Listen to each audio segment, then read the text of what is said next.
I'm basically like, look, if we're in the 1996, 1997 era of AI, then there's going to be a lot of companies started. Most of them will fail.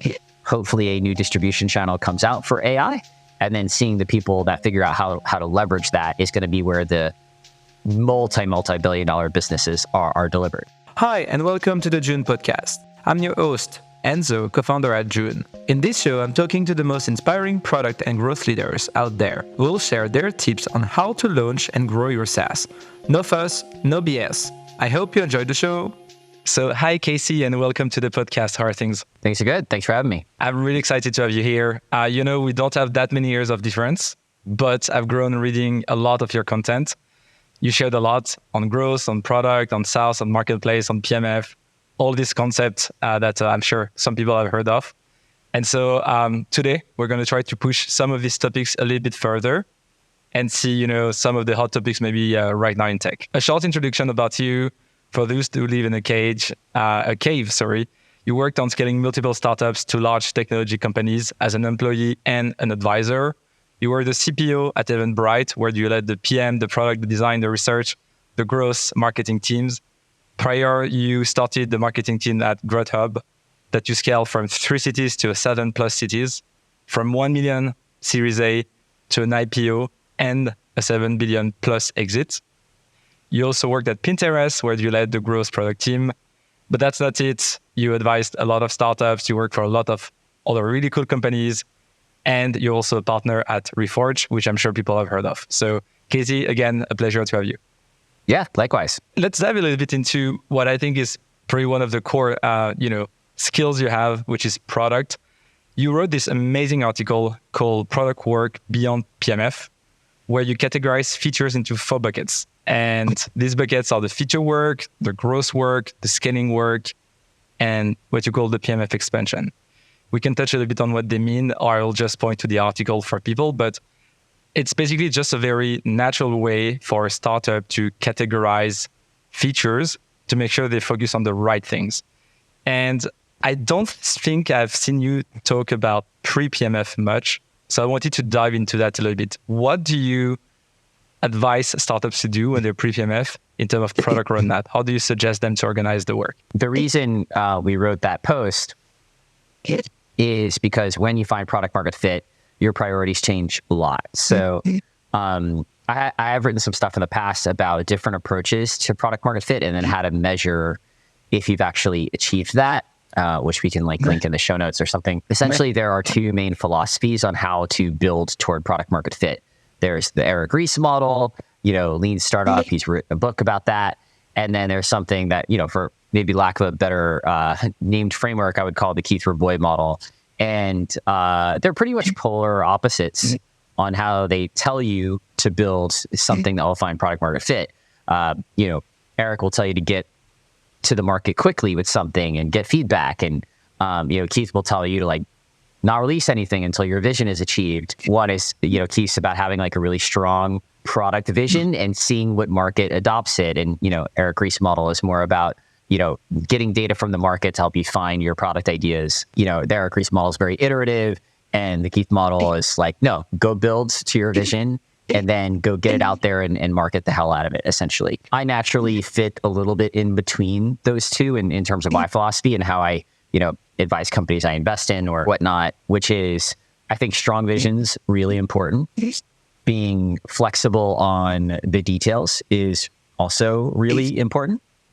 You need to get feedback from customers. You're probably not going to be, bang on with your initial thoughts. Thinking back to that article about the different types of product work, you are pretty much entirely working on what we'd call post-product market fit, product market fit expansion. You are trying to find a new product value that you can deliver to customers reliably. The thing that I think a lot of founders get wrong in 2023 or the last couple of years is if you want to actually really find product market fit, yes, you were spending most of your time building something, a bundle of features that can create a new product value that, didn't exist for your customers before.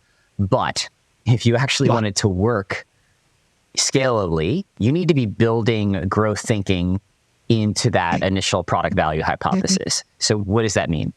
I think historically, a lot of people have thought of product market fit as okay, I found a product that works for some set of customers. And then they'll come to someone like me and they're like, Casey, I need to grow this. And I'm like, no, that's not how this works. You building something that works means it should already be growing. It means there should be something in the product that enables it to grow. And I think most founders are like, oh, it grows because people talk about it. And I'm like, no, I don't like that, because that doesn't usually sustain. The remarkable becomes the unremarkable very quickly, in tech. You need to have some sort of growth loop built into your core product value hypothesis. People want to share it with coworkers, or it makes you a lot of money that you can reinvest into salespeople or into marketing. The content that's created out of using your product naturally goes public to other people that then hear about, the product. So my kind of view on product market fit is you should have a strong vision. You should be validating that vision and be flexible on the details and how you get it out there to learn how to, make the product value stronger. And you should be baking this growth thinking that I've spent most of my career on into the core product value, so that when the product value hits, it starts growing on its own instead of just creating a new problem, which is, oh, now how do I grow it? Because I don't think you have product market fit unless you have product value that people are achieving and you're able to scalably grow the number of people receiving the value. 100%. Yeah. That's why like the PMF is definitely like a combination of the fit of the product and the growth that comes with it, right? This is very interesting because there's some products that don't have, this virality that manage to grow.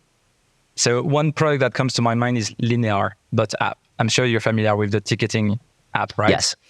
And they, as far as I know, they don't have a virality loop inside their product. As far as I know, you can't share outside of your company some tickets or whatever, right? So it feels to me that they've grown mostly on word of mouth. Is there some edge cases? Is there another way to look at the growth in the early days than the pure virality loops, or is it just an exception? No, there's many ways to grow, and then there are sequences of different S-curves of growth inside a company, right? So I think historically what you see with most companies when they're getting to product market fit is the way they're growing is not scalable. They're doing some random things that will work today, but not work in a year or not work in 2 years. And that's totally fine. Like the framework I call this is there are Kindle strategies to growth and there are fire strategies to growth.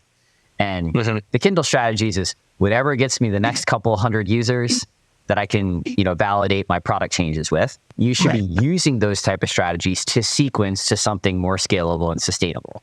And unfortunately, there aren't many scalable and sustainable growth strategies. It's sales, it's marketing, or it's, content loops. People create content in the product that can get shared outward to bring new people in, or virality, right? Like I invite other people either because I'm incentivized to, or because I want to use the product with you, or because I look cool. With a B2B product like Linear, and I'm not intimately familiar with it, I've never used the product, but I am familiar with it.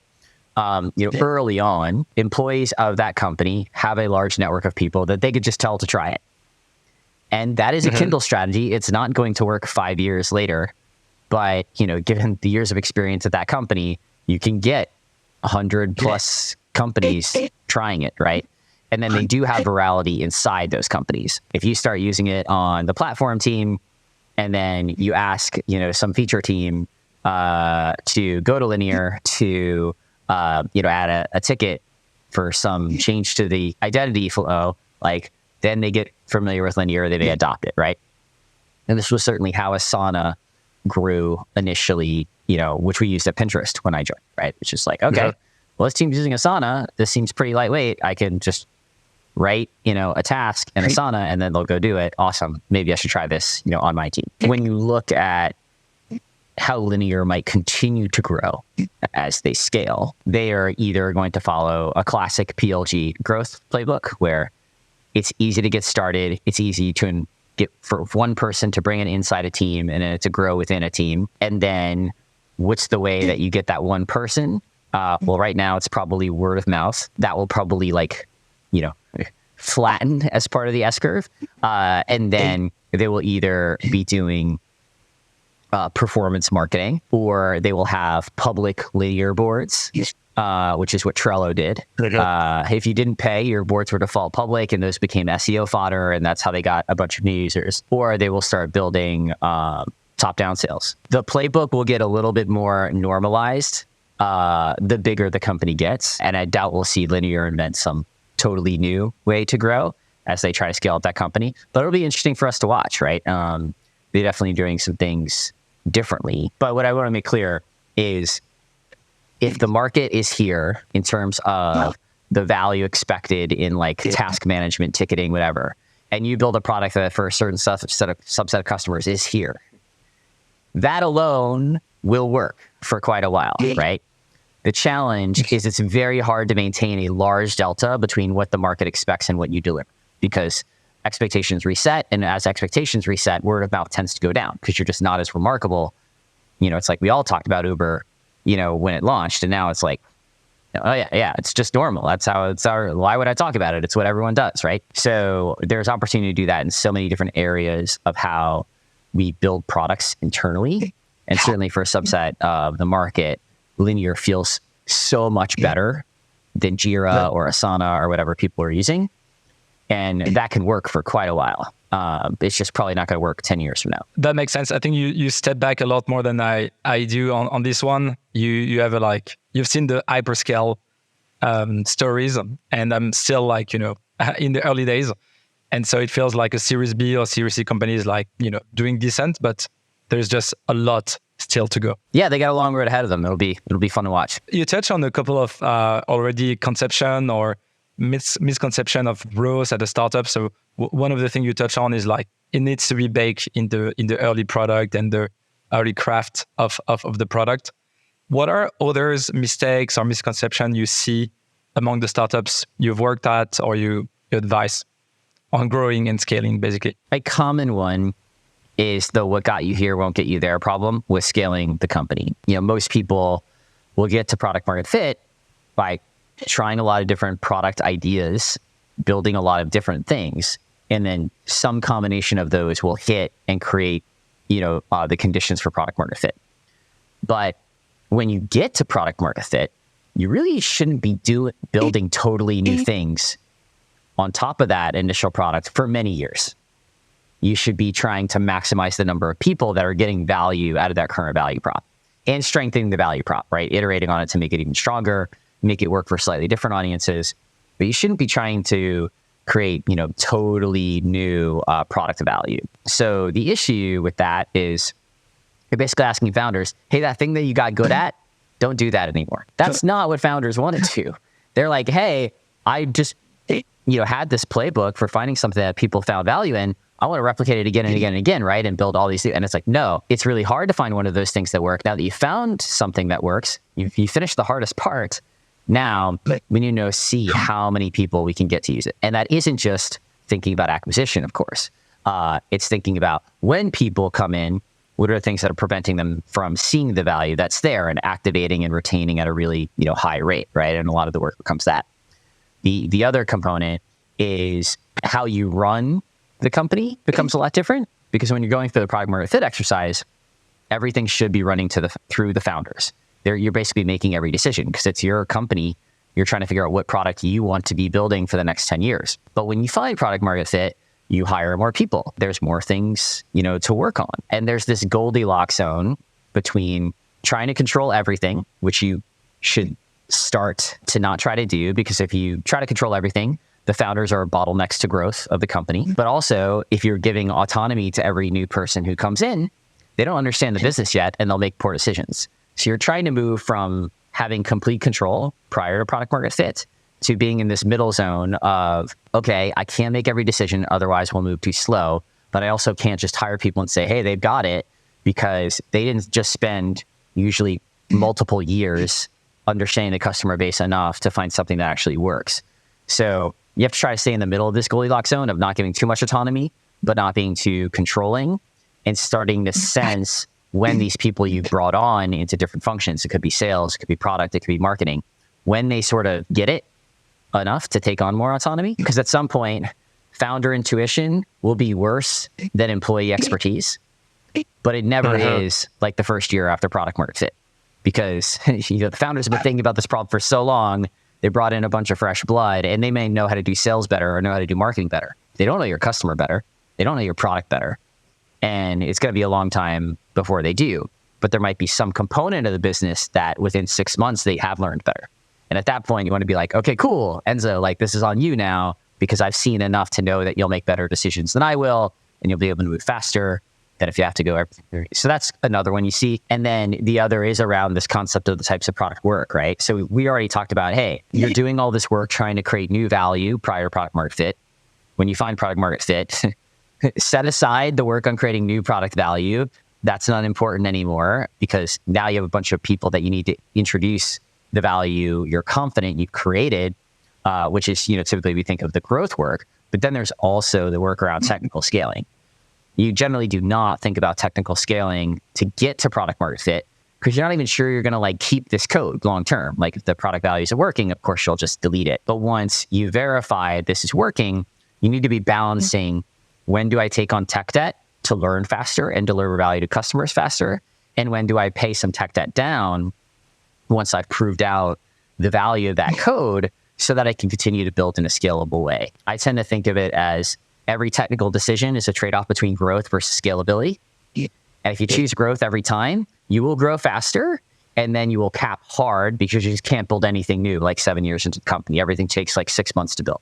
And if you're actually thoughtfully balancing those two decisions, you might move a little bit slower in terms of growth, but 7 years in, you'll move kind of just as fast as you were moving 4 years ago, which means ultimately you'll be able to build a much larger company down the line.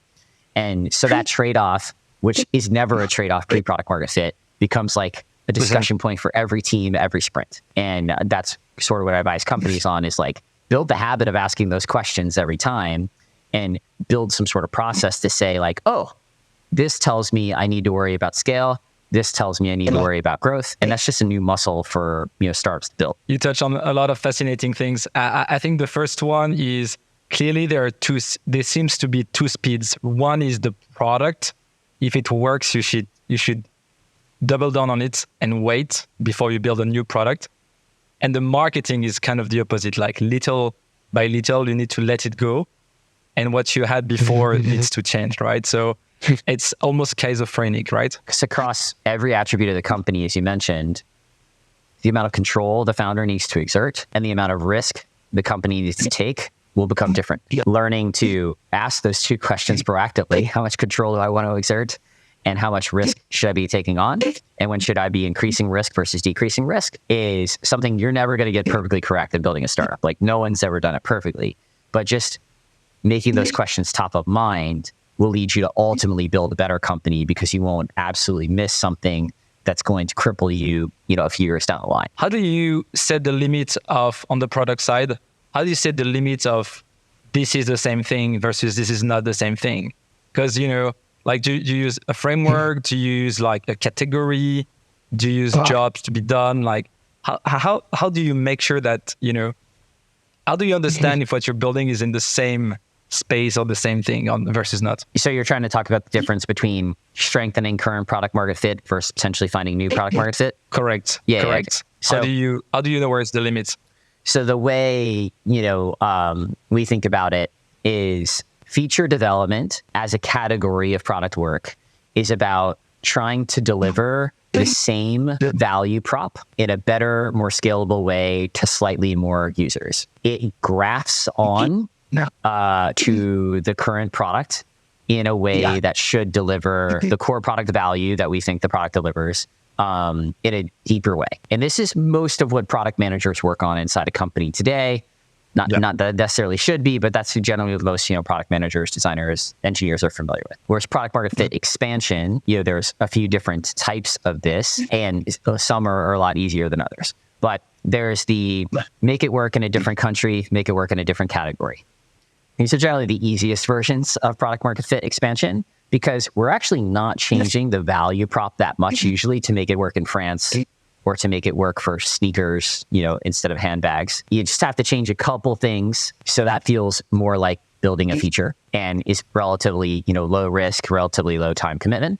I'm not saying it isn't real work, and some adaptations to different categories in different countries are harder than others. The chances of companies getting that right are pretty high, category or country expansion. When you think about other forms of product expansion, one of these attributes of either the target market, the product value, or the skills required to deliver that change in a material way, right? So when we think about delivering a new product of value, it's sort of the opposite of the first two, which is when we're delivering new product value, we are almost always, or we should be, trying to deliver that product value to the same customers we've already acquired with our first product. So this is the classic B2B, like go from selling them a single product to selling them a suite of products, right? So the product you're trying to create is new, and then you want to sell it to the same customers, hopefully using the same core competencies you already built using the first product, right? So this is, Uber launching Uber Eats as like a consumer example, or HubSpot launching its sales product back in the day, right? HubSpot's like, we're going to sell the product to the same companies we've already acquired with our marketing tools. Yeah. We're just going to, sell them a way to make sales better instead of a way to make marketing better. This is generally where things get a lot harder. So you want to be very careful about when you're thinking about, oh, I need to be adding new value props to my product. So what happens here? Features can be built in weeks or months. To evaluate their success, you're basically saying like, okay, did my feature improve, the retention or monetization for the product I built it on top of? And that's, most teams don't even do that analysis, but that analysis isn't generally that hard, right? Because you have to say like, okay, well, if I build this feature, did I build it for all of our customers, or did I build it for a portion of our customers? So the way we think about it, Reforge, is we call it the TARS framework. If I'm building something, I have the target audience for it. I have how many of that target audience adopted it, how many of them retained with it, and how many of them are satisfied. Like they could all be using it but hate it. Like Eventbrite reporting was an example of this. Like everyone used it because you know how much money they made, but everyone was severely dissatisfied with how well it worked. So that was a signal that, we had to go improve it, which we did. So generally that's like feature development, right? New product value work is going to be taking 6 months to maybe longer than a year, because you're building a bundle of new features that hopefully delivers a completely different value prop. And then you need to be thinking about, now that I've done that, it's not just, did it find product market fit? Like, does it have an acquisition or retention or monetization? Because if you're building a second product and selling it to the same customers, that first product can take care of acquisition for you, right? Which is most of the time what we do when we build a second product. We're like, we're going to sell it to the customers we've already acquired. So it doesn't need to have its own, acquisition loop, but what it needs to do is, increase the lifetime value or, ability to monetize for the entire company. So it makes it really tricky for product managers, because they're like, well, it has product market fit. And I'll be like, I actually don't care about that. I care about if the product market fit is strong enough that it can move the overall company to grow faster, to be more profitable, all of these kinds of things. And the frameworks for thinking about that are relatively undeveloped compared to feature development. So on paper, it looks like you're doing the same thing. You're trying to like understand your customers, build something new for them. But the timelines, the metrics of success, and generally any new product value prop is not just a feature. It's going to be a bundle of 3+ features that enable your current customers to use your product for something very different from what they use it for today, which hopefully makes it a lot more valuable to them. So that's why it's like, on paper, it doesn't look big, but practically when you work on it, it's very, very different.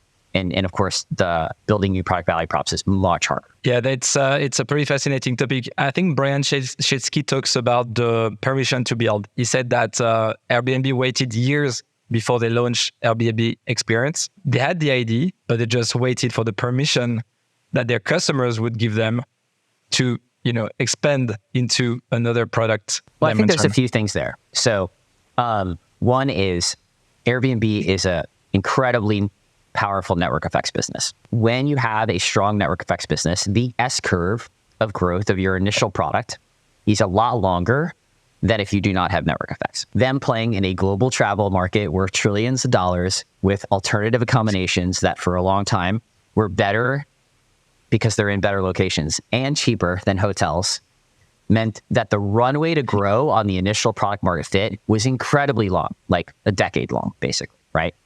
Most SaaS companies won't see that. SaaS companies, normally when you're like 5 years into product market fit, if you're not thinking about that second product, your growth will cap very hard. There are exceptions to this, like Figma, because design is exploding, things like that. But most of the time, non-network effects businesses need to think about product market fit expansion a little bit earlier. I have a blog post upcoming that talks about like the real attributes you want to look at to understand when you need to think about like your second product, because it's not as simple. But one of the reasons Airbnb didn't need to think about a second product, and I would argue maybe still doesn't need to think about a second product, is the network effects of their core business are incredibly strong. So anytime Brian or his team dedicates to figuring out a new product value prop might distract them from reaching the maximum core market of their first product, which is an incredibly large market. And I think what you've seen with Airbnb is that experience product hasn't worked. So one of my core arguments that I talk to founders about is new products work when they have to. If your initial product is still growing really healthily and you've got a team working on a second product, or you've got like an innovation group playing around with stuff, the chances of that team finding something that will inflect the growth of the overall business are slim to none. When you need that second product to hit, or you will not be able to hit your growth targets next year, and you will need to lay off people, or your stock will drop 30% on earnings, or all of that kind of stuff, which means all the executives are aligned. And every team knows that if Enzo needs help on this product, I need to go make sure he gets it. That's generally when the new products will find product market fit, because new product development is just incredibly hard. The company needs to be close to all in to get it right. So I think what you saw with experiences is they had experiences going on. They had a move into corporate travel going on, right? They had other expansion things. They were playing around with flights. They were playing around with, content. And experiences just never got to product market fit. And then the pandemic hit, and some new use cases for the core business emerged, longer term stays. And they pivoted experiences to virtual, and that didn't really find product market fit either. So you're 5+ years into Airbnb experiences, and it still doesn't move the needle for overall Airbnb, right? It doesn't matter to that company. Will it matter in the future? I don't know. Like I don't work with Airbnb anymore. I used to advise them back in the day. It's an interesting example in that I do think CEO buy-in was there, but because the core market was still growing healthily and experiences was a much smaller market, even if it finds product market fit, does it matter? Does it move the needle for Airbnb even if it works? And I would be skeptical that it does. Obviously, there were a bunch of other factors going on that make that hard to analyze the test perfectly. Global pandemic drops right in the center of your product market fit expansion exercise. I know as well as anyone how much that can disrupt your product thinking. So it's all about the shape of this S curve, and we'll see. The future will tell us about Airbnb if making some early bets is going to be beneficial for them or just a lose of focus. I just wanted to wrap it up on this growth discussion. You've seen a lot, right? So you just pointed on using the impact of the pandemic. So you were at Eventbrite at the time, and Eventbrite, for those who don't know, is a platform to book tickets for venues, different kind of venues. So when the world was locked down, it went down basically. You've seen marketplaces, SaaS businesses. You've seen a lot of consumer apps. You've advised a lot of them and really were there from the get-go. And now there is an AI wildfire. How did it shape your vision of growth and marketing? Like, is there some red line? Are things changing all the time, and you need to keep up with the updates? Otherwise, your job is out of date. I actually think less so. That's true over time. I think the guiding principles around growing companies have been relatively static for a long period of time. The question I get most often from founders is like, so Casey, any new growth channels that I should be looking at that aren't completely saturated? And the answer, of course, is like, no, not really. I mean, there are at the edges, right, that we can talk about. There is basically optimization within, core loops and funnels that everyone knows that usually make the biggest difference, right? So if you can improve your retention Turns out that's the biggest lever to growth for any business I could probably think of, right? And then if you can improve your conversion to, sign up retained user, that's, generally another big one. And I think people over focus on the steps above that, which is well, how do I go get more traffic, or how do I go find more new users? And, they'll be so focused on trying to find, oh, can I get TikTok to work for that? Can I get this new channel to work for that? And then, their conversion rate's sub 2%. Their activation rate is sub 20%. I would come in and be like, your problem is the same as everyone's problem. Your activation rate isn't high enough. Let's double that. And then guess what? All your payback periods come down on your acquisition spend.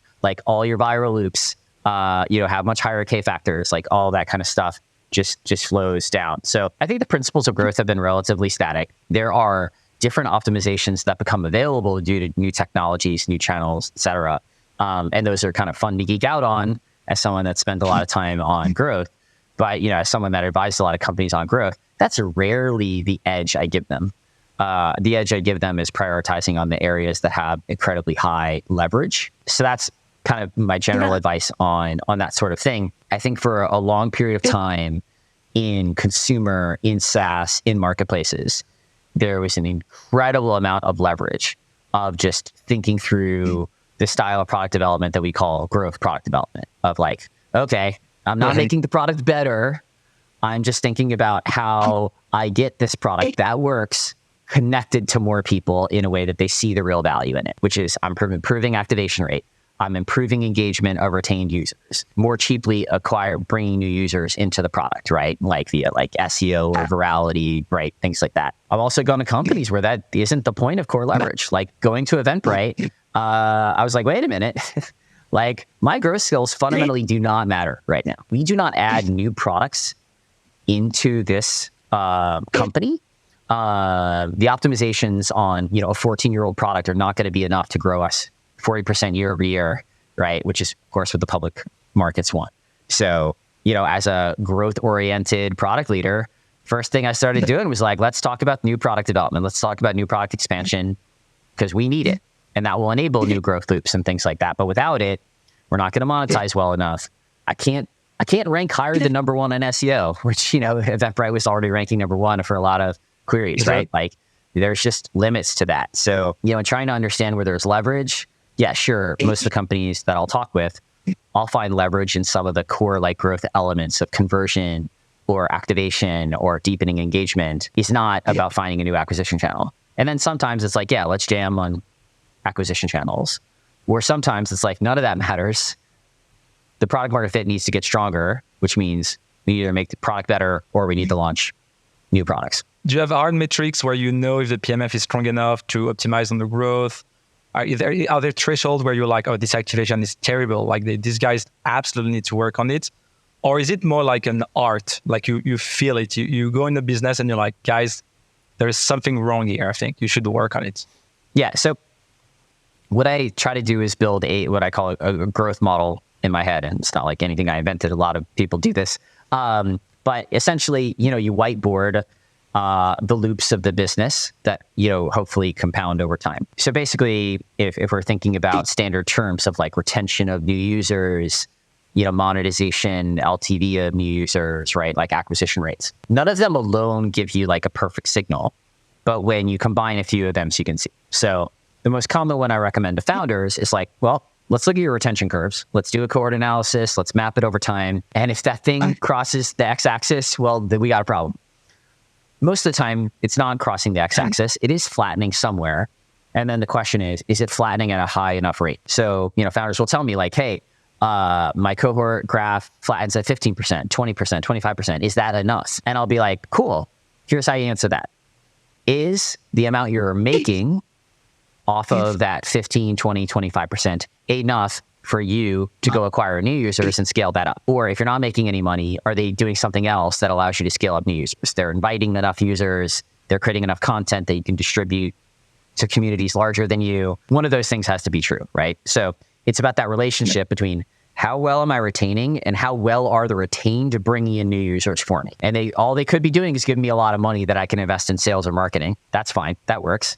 Or they could be directly doing the work, creating awesome content that can be distributed, sending invites that people are responding to. But that relationship between acquisition and retention is the thing I look for. And sometimes that means you need to understand the relationship with monetization as well, especially if something that's very costly to grow is part of the equation. Let's take like a consumer example to this, just because I have all the metrics off the top of my head from my Pinterest days. I joined Pinterest. We aren't really growing that much, so we need to kind of reignite growth. Twitter was activating users at like around 18%, which was lower than Pinterest, but they were getting all of their acquisition for free from the press talking about them every waking moment. So even though it's a fundamentally very low activation rate, every news article mentions you every day. You're going to be able to sign up the entire internet, which is basically what they did. So they churned out 4/5 of the entire internet, but still were able to retain a bunch. But what we saw from that is when they went public, they could not tell the street that they were going to add MAUs because they'd already churned them all out. There's no new ones to go get. We knew we didn't want to share that same fate. They were looking at Instagram, which was activating at 65%. So the majority of people who tried Instagram activated. Activated. So that would be like after a month period, they're still using it. And normally with social networks, if you're using it a month later, you just keep using it forever. So they're activating, 2/3 of their users are sticking around after the first month. And of course, Instagram's growth was like faster than ours. So we put a lot of work into our onboarding flow, the first 30 days of the user experience. And we were able to double our activation rate, and we ended up around 45%. The way we primarily grew, which is the thing I worked on, is we took all the content people curated into boards. We shared those boards with Google. People who were searching for those topics found them, clicked on them, we signed them up, we got them to create their own boards. So that was like the growth loop that we built for acquisition. And then the growth loop we built for engagement is when you start saving content, we recommend more content related to those things.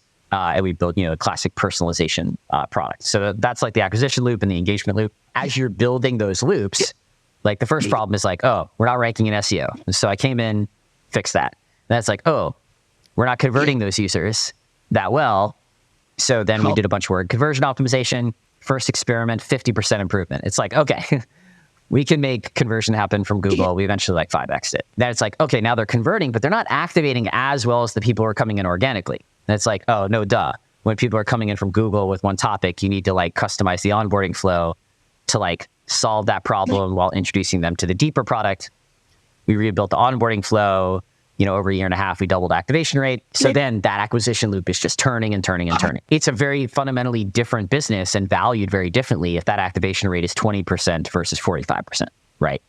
It probably basically has less than half the MAUs it has today, which means it's certainly not a $20 billion company. I don't know if it's worth 10, 5, 2, maybe it's dead, right? But that's going to be very different for a SaaS business. That's going to be very different for enterprise versus PLG. It's going to be very different for a marketplace. The point is to think about, okay, at what retention rate am I sustainably growing via my acquisition loops? Could be SEO, it could be paid acquisition, it could be sales. And then how much more efficient, if I improve retention, do those acquisition loops get? Or am I hitting a hard ceiling, right? Like in PLG SaaS, right? Like if you're working with SMBs, turns out a lot of SMBs are just going to close. You can have the best product experience in the world for them. They're still going to shut down because that's what a lot of SMBs do, right? So you are not building an SMB SaaS business going to have the same net dollar retention as Snowflake. Like it's just not happening. Benchmarking for this stuff is really difficult because there's all these nuances. So more so what I try to train founders to think about is like, is the rate high enough where you could see the impact on acquisition? And can you tune it to get acquisition to work even better? And that's a little bit counterintuitive for people to think about. It's like great acquisition comes from great retention. It's such a great way to think about it. And it's very reassuring also for founders because, they when I talk with founders, they're always ashamed of their data. And, telling them like, okay, that number, I've seen it or can work depending on the rest of your business.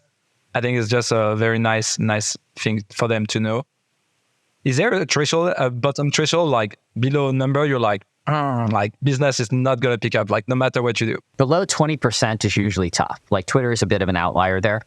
Below 20% can still work quite well with high monetizing marketplaces. Like if the people who stick around are spending a lot of money, you're probably fine below 20% with marketplace. You should still try to improve it, but you're going to be fine.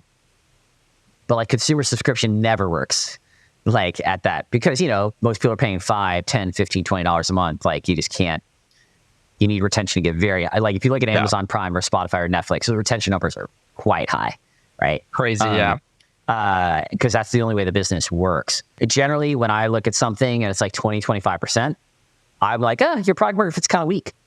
We need to work on that. Or maybe the product market fit is great, but your activation flow is bad, which is also super common. So that's one of the things I'm trying to determine. And then when you're getting more above 30%, I'm like, okay, this probably has strong product market fit. And I need to think about, is there something about how that translates into the acquisition loop that's broken? Or are the acquisition loops so hard to develop in the space that we actually need to be moving your retention numbers higher to have a chance to build, you know, a venture scale business? And that becomes a little bit more nuanced. But yeah, 20, 25%, like, it's pretty tough. You know, obviously there are outliers who've done it. You're really playing on hard boat for the rest of your business. Acquisition needs to be super cheap. It needs to be super scalable, right? Like your target market needs to be incredibly large. All these other things have to come in very in the green to make up for like how red your activation rate is. I'll shoot 2 short questions and then we'll wrap it up. Thank you so much for your time so far. You're doing a lot of investment. Beside the metrics you just talked about, what else are you looking for when you try to get a sense of the, you know, of whether it's the right company to invest in? So first off, I'm thesis driven in what I invest in. I invest in marketplaces because I've worked with many dozens of them over my career, and I think I have good frameworks for understanding if they can become very valuable businesses. And then I also invest in SaaS businesses. But the SaaS businesses I invest in, I try to stick to. I've already tried to solve this problem before internally at one of my companies. And I really wish I didn't have to solve it internally and I could have just bought something. That's generally the type of SaaS company that I look to invest in because I know how painful the problem is. And I know that if I was looking for an external solution, probably a lot of other engineering and product leaders were looking for an external solution rather than having to maintain this in-house. So that's kind of the type of business model I look at. I really don't look at anything else. I don't look at consumer social. I don't look at consumer subscription. You know, I don't look at enterprise. In enterprise, I'm just not as much of a value add investor, I think. But enterprise, great companies are building enterprise all the time. It's okay. So then the rest of the evaluation is like the company itself. And the main thing I look for there is if I talk to a founder, how quickly does that founder move on what we talked about? So when I have a follow-up conversation, did they already go work on all those things we talked about? Or are we still talking about the same things? Because just velocity is one of the most important factors, especially at the early stage in succeeding. Like, are you getting things done incredibly quickly? A key thing I look for. And, you know, when I advise companies, I don't just start working with them. What I do is I have conversations with them and I see how those conversations progress. And if I see the team working really quickly, the team's super well aligned, and they're actually making meaningful progress, that's a positive signal. And if we're still like harping on the same things, that's like a negative signal. You know, advising is a freemium business model. You talk to a lot of founders and you give advice for free. And then with a very tiny percentage of them, you decide to work with them for a many-year period. The benefit of that freemium model is it gives you the signals on how efficient are they, you know, at using information and solving problems. And, you know, speed correlates to success there. It's not the only factor that matters, but it's certainly an important one. Great one. I'll take it from you, this one. So you meet multiple times the people. You never make a decision on with one call, right?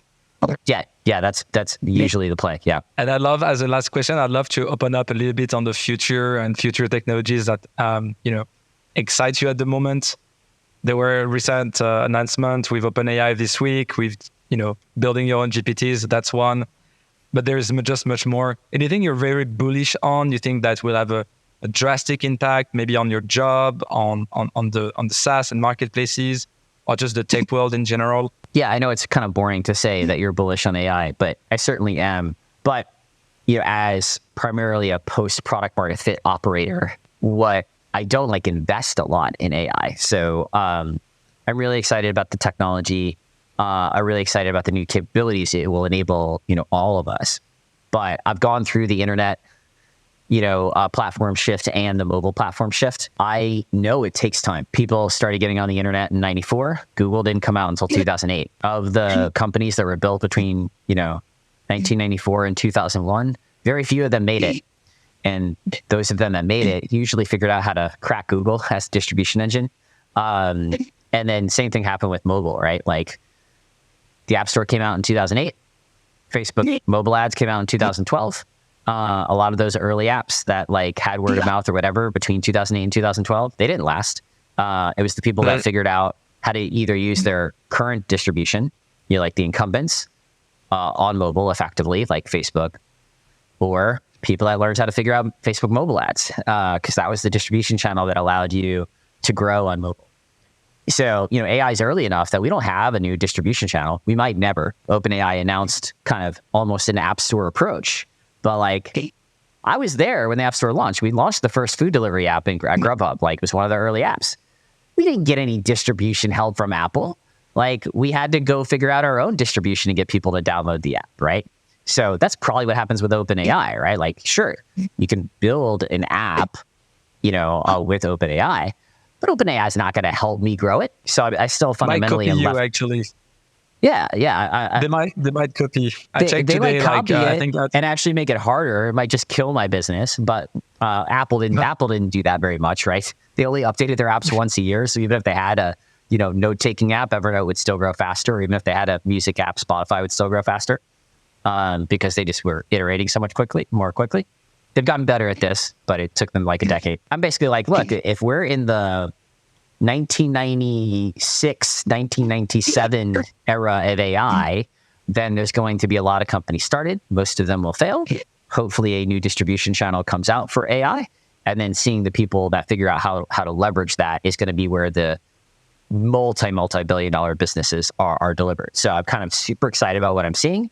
But as an operator, not working on any of those companies, not even investing in most of them or advising them, because the chances of this phase of companies being the winners is quite low. But it's really interesting just to analyze. When I see some of those other factors trip, like distribution being figured out beyond word of mouth, true, as we talked about, is not going to be super scalable in the long term. More clarity on which layers in the stack become where the monetization really flows, right?